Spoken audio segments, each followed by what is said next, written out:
perjuangan yang terus diobok-obok oleh KPK. Banyak kasus-kasus lainnya uang rakyat. Lainnya uang rakyat dirampok, uang rakyat dihilangkan, uang rakyat dirampok. Mana kalian? Di mana kalian saat ini? Komisi Pemberantasan Korupsi yang memeriksa Sekjen PDIP Hasto Kristianto ditetapkan sebagai tersangka. Saudara, ini adalah pemeriksaan pertama kalinya setelah kemarin usai pra peradilan ditolak oleh PN Jakarta Selatan, dan Hasto yang harusnya kemarin sekitar 3 hari lalu berhalangan hadir dan hari ini tiba di gedung KPK untuk dilakukan pemeriksaan oleh pihak KPK. Hasto bersama kuasa hukumnya tiba pada pukul 9.52, tepat 8 menit sebelum pukul 10, saudara. Bersama kuasa hukumnya mendatangi gedung KPK untuk dilakukan pemeriksaan. Pun juga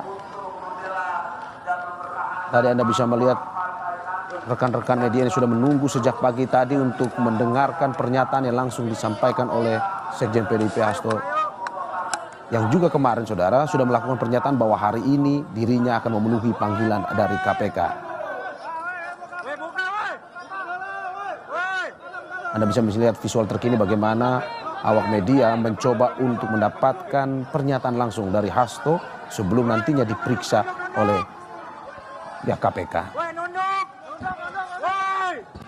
Dan saudara, kita dengarkan pernyataan dari Hasto Kristianto yang hari ini akan diperiksa. Cukup. Sabar ya.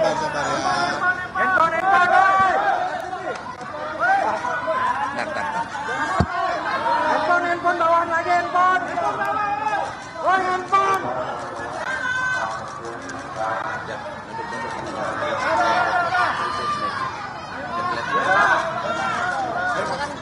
Oke, dah siap. Oke, baik, terima kasih seluruh masyarakat Indonesia yang saya cintai dan banggakan, rekan-rekan pers semua. Mohon maaf agak terlambat karena bis yang kami pesan itu sempat 3 kali di-cancel. Apakah ada obsus atau tidak? Yang jelas kami sempat mencoba mengganti 3 bis, tapi akhirnya tetap datang sehingga kami terlambat. Terima kasih atas kesabarannya. Pada kesempatan ini saya datang ke Komisi Pemberantasan Korupsi. Inilah sikap kooperatif yang kami tunjukkan sebagai warga negara Republik Indonesia yang syah, yang menjunjung tinggi hukum, dan datang meskipun sejak awal kami memahami bahwa begitu banyak agenda-agenda politik terkait dengan kasus saya. Ini bisa ditunjukkan yang pertama dari keterangan saksi yang mencoba diintimidasi. Bahkan saudari Tio pun itu tidak bisa berobat ke luar negeri melanjutkan pengobatan atas derita kanker yang dideritanya hanya karena tidak mau menyebutkan nama saya.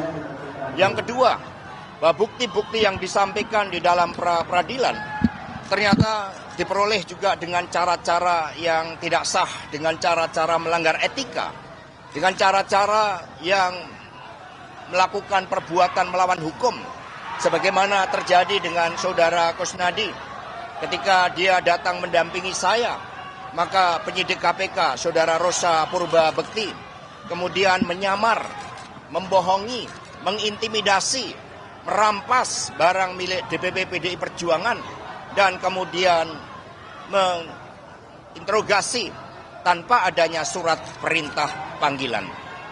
Sehingga ini merupakan suatu pelanggaran yang sangat serius terhadap hukum.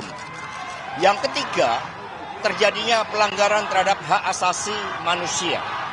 Dan kemudian yang keempat, bagaimana proses pra-peradilan yang terbuka bagi masyarakat umum ternyata bukti-bukti yang disampaikan atas suatu perkara yang sebenarnya sudah inkrah dan tidak bisa diproses kembali. Nah, untuk itu meskipun diwarnai dengan berbagai praktek-praktek pelanggaran hukum dan intimidasi, saya tetap datang ke KPK ini. Perlu rekan-rekan pers ketahui, selama 6 bulan terakhir, banyak jurnalis asing dan juga duta besar yang bertemu dengan saya.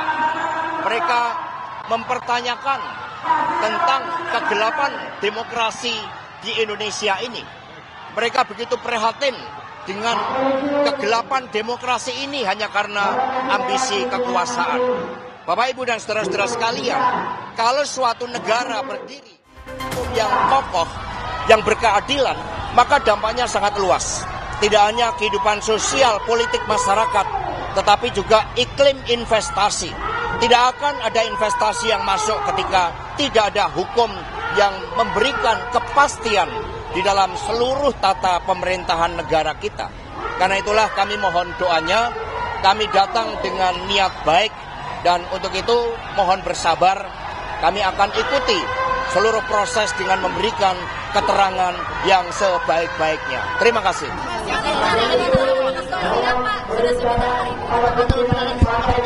Ya udah siap, lahir batin.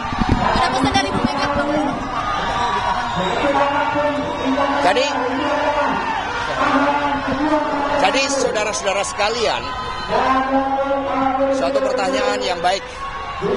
Bagaimana kalau saya ditahan?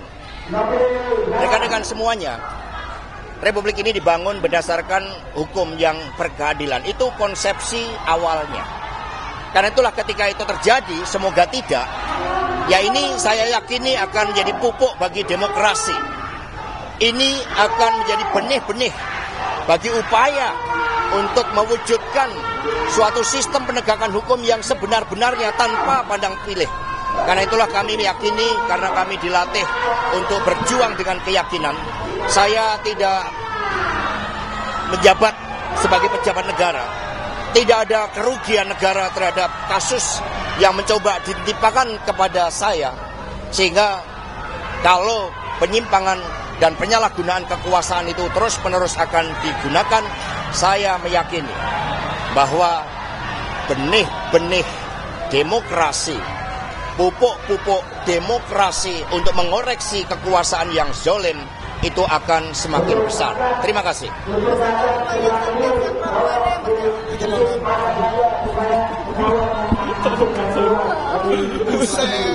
Aduh. Astaga.